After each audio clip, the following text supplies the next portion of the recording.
وہ school bag سمیت گاڑی کی فرنٹ سیٹ پر آ بیٹھی، سفید یونیفارم میں ملبوس، سر پر بلیک سکارف اوڑھے، دھلے دھلائے سادہ سے سرخ اور سفید چہرے کے ساتھ وہ چمبیلی کی کلی کی طرح نکھری ہوئی لگ رہی تھی۔ یونیفارم میں اگرچہ وہ بچی ہی لگتی تھی، لیکن آج کل زاویار کی نظریں بڑی گہرائی سے اس کا جائزہ لے رہی تھیں، اسی لیے جلد ہی اسے اندازہ ہو گیا کہ وہ اب بچی نہیں رہی تھی، جوانی کی حدود میں داخل ہو رہی تھی۔ جسمانی قد و خال میں تبدیلیوں کے ساتھ قد کاٹ بھی بڑھ رہا تھا۔ بیگ میں ہاتھ ڈالے وہ کچھ تلاشنے میں مصروف تھی۔ ساتھ بیٹھے زاویار کی طرف اس کی توجہ ہی نہیں دی تھی، جو اسی پر نظریں جمائے بیٹھا تھا۔ شازمہ، جاؤ چادر لے کر آؤ، زاویار نے اسے اچانک کہا۔ چادر؟ شازمہ نے بری طرح چونک کر سر اٹھایا۔ مگر لالا، میں اسکارف تو لیا ہوا ہے۔ اسکارف تو تمہارے سر پر ہے، جسم پر نہیں۔ اب تم بڑی ہو گئی ہو، چادر لیا کرو جو تمہارے وجود کو بھی ڈھانپے۔ جاؤ اب جلدی لے کر آؤ۔ آخر میں اس کی آواز سخت ہو گئی تھی۔ مگر لالا، اس نے کچھ کہنا چاہا، مگر زاویار نے اس کی بات کاٹ دی اور بولا کہ میں نے جو کہا ہے وہ کرو، فضول میں دماغ خراب نہ کرو۔ اس کے چھڑکنے پر وہ برے برے منہ بناتی گاڑی سے اتری تھی اور تھوڑی ہی دیر میں چادر لے کر آ گئی، لیکن اوڑھنے کے بجائے ہاتھ میں پکڑ رکھی تھی۔ یہ چادر ہاتھ میں پکڑنے کے لیے لائی ہو کیا؟ زاویار نے ماتھے پر بل ڈال کر اسے دیکھا۔ میں کیا کروں زاویار لالا، مجھ سے اتنی بڑی چادر نہیں سنبھالتی۔ اس نے رونے والا منہ بنایا تو وہ اسے گھورتا ہوا گاڑی سے اترا اور اس کی سائیڈ کا دروازہ کھول کر بولا کہ باہر آؤ۔ وہ باہر آئی تو زاویار نے چادر پھیلا کر اس کو اوڑھائی اور کہنے لگا کہ اب سے ایسے اوڑھا کرو، پھر ایسے بیٹھنے کا اشارہ کرتے ہوئے خود بھی ڈرائیونگ سیٹ پر آیا۔ شازمہ 8ویں کلاس میں پڑھتی تھی اور اس کا اسکول زاویار کے آفس کے رستے میں پڑتا تھا۔ صبح وہ جاتے ہوئے اسے ساتھ لے جاتا تھا، جبکہ واپسی پر وہ حمزہ اور علی کے ساتھ آتی تھی۔ وہ دونوں کالج میں پڑھتے تھے۔ صبح وہ لیٹ کالج جاتے تھے، جبکہ واپسی کا ٹائم وہی تھا جس ٹائم شازمہ کی چھٹی ہوتی تھی۔ ذریعہ خان اور شمریز خان دونوں بھائی تھے۔ 10 سال پہلے اپنے آبائی زمینیں بیچ کر بچوں کی تعلیم کے لیے شہر میں شفٹ ہوئے تھے۔ یہاں دونوں بھائیوں نے مل کر اپنا الیکٹرانکس کا بزنس شروع کیا تھا، جو اب وسیع ہو کر کروڑوں کی مالیت پر مشتمل تھا۔ دریاب خان کا ایک ہی بیٹا تھا زاویار، جبکہ شمریز خان کی ایک بیٹی شازمہ اور 2 بیٹے حمزہ اور علی تھے۔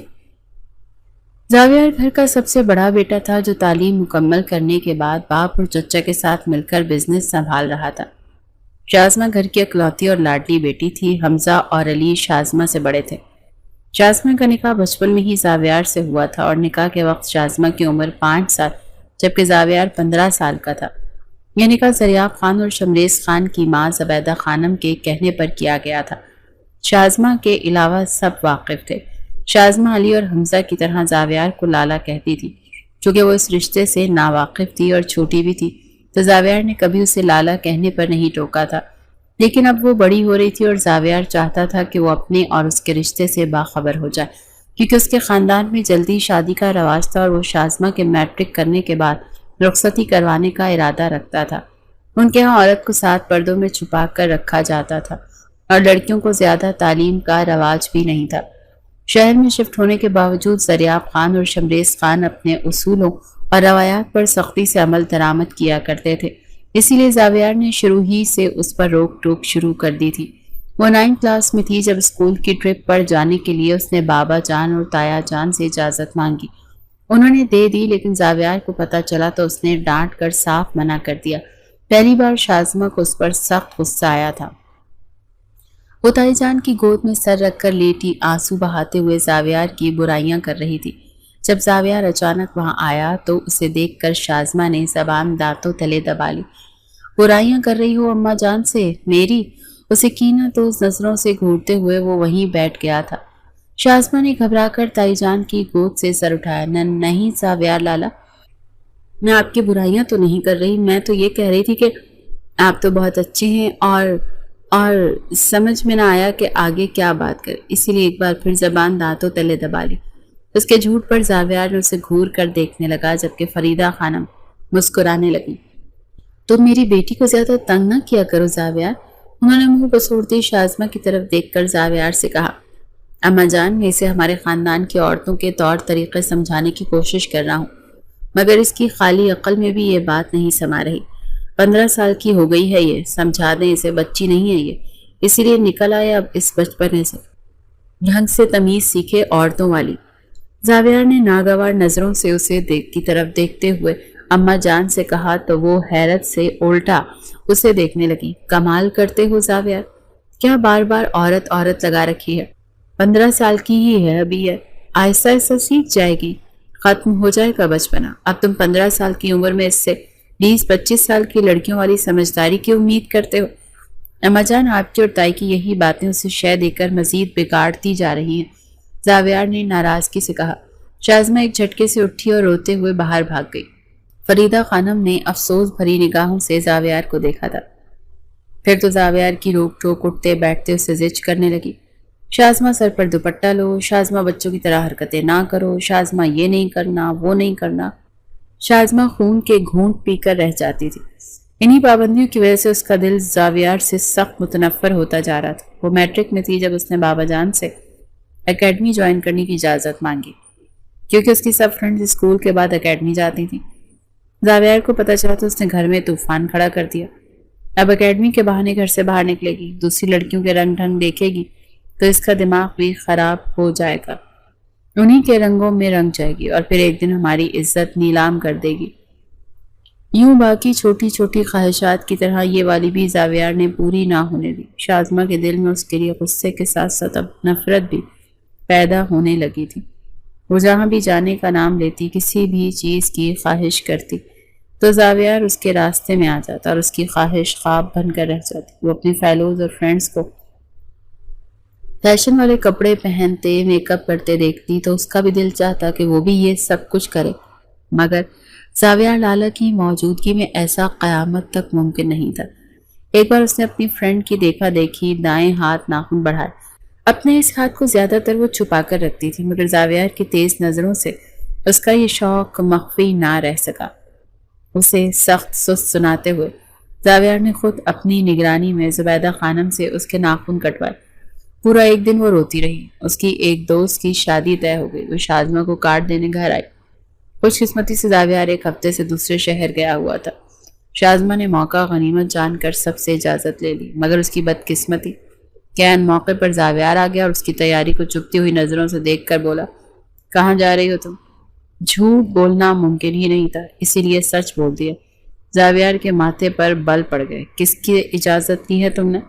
اس نے درست لہجے میں پوچھا۔ وہ سب نے دی ہے، شازمہ ڈرتے ڈرتے بولی۔ تمہیں پتہ ہے نا، ہمارے خاندان کی عورتیں انتہائی مجبوری کے علاوہ کبھی کہیں گھر سے باہر نہیں جاتی۔